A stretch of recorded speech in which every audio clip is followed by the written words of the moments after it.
And for more on the implications of this strike, I want to bring in Behnam Taleblu. He is a senior fellow at the Foundation for Defense of Democracies, where he focuses on Iranian security and has argued on this show that the U.S. has gone maybe too light in the past.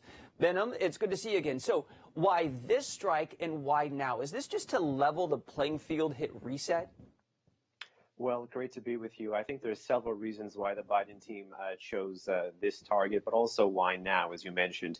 Within the month of February, there had been 3 different sets of rocket attacks against facilities, bases, and even diplomatic installations close to or operated by U.S. forces or U.S. persons. There had been significant domestic pressure on the Biden team to respond. There was question, of course, what is the Biden team's threshold for the use of force in Iraq?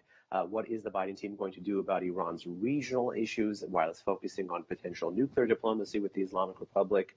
And, of course, how can the Biden team retain its partnership with the prime minister in Baghdad, as well as the Kurdistan regional government up in northern Iraq? And I think all these decisions together are what got the Biden team to strike at Iran-backed Shia militia installations, not in Iraq, even though it was strikes in Iraq that happened 3 times this month.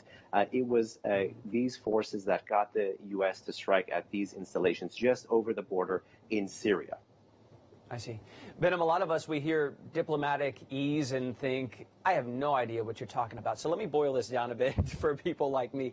The U.S. wants to get back to the negotiating table with Iran. We know that.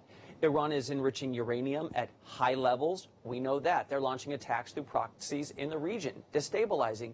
What gets us back to talking rather than attacking? Well, attacking is not necessarily going to be the same thing as what the Biden team is doing, because the Biden team here is defending, and it's defending admittedly a little bit lately or in a fashion that some may not like. For instance, it restrained itself from bringing the target set onto Iraqi territory, where we know some of these attacks emanated from. The Biden team also, of course, is still signaling publicly through rhetoric that it wants to rejoin the European Union and rejoin that 2015 nuclear deal known as the JCPOA. It still has the olive branch out. There is still, of course, talk of the potential for premature sanctions relief under the auspices of COVID relief. There's lots of these, multi-moving chess piece parts going on here.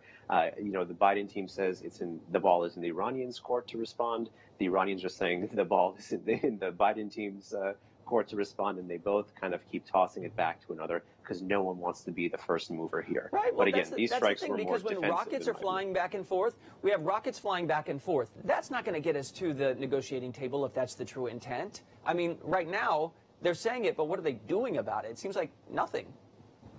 Well, they are retaining the Trump-era sanctions, meaning the core of the sanctions that Obama had waived in the nuclear deal and that Trump had restored and Trump had added to. But they are constantly talking about this desire, which I must say is a 180 from its predecessor. And that, of course, could be a signal of goodwill. They've also done things, for someone like me in the region would be somewhat not so happy about, where it's the potential to downgrade ties, to put pauses on arms sales, to talk differently about regional hotspots, such as the conflict in Yemen, which does have an Iranian element to it. So these could all be interpreted as signals of goodwill. Instead, what we know is the Iran-backed proxies and partners, be they in Yemen or Iraq, have actually escalated their attacks. Hence, the forced hand of the Biden team to respond kinetically. Every president since Carter has asked the question what to do about Iran, and now Joe Biden, same question. Behnam Taleblu, thank you for helping us try to get close to answering that. Appreciate it.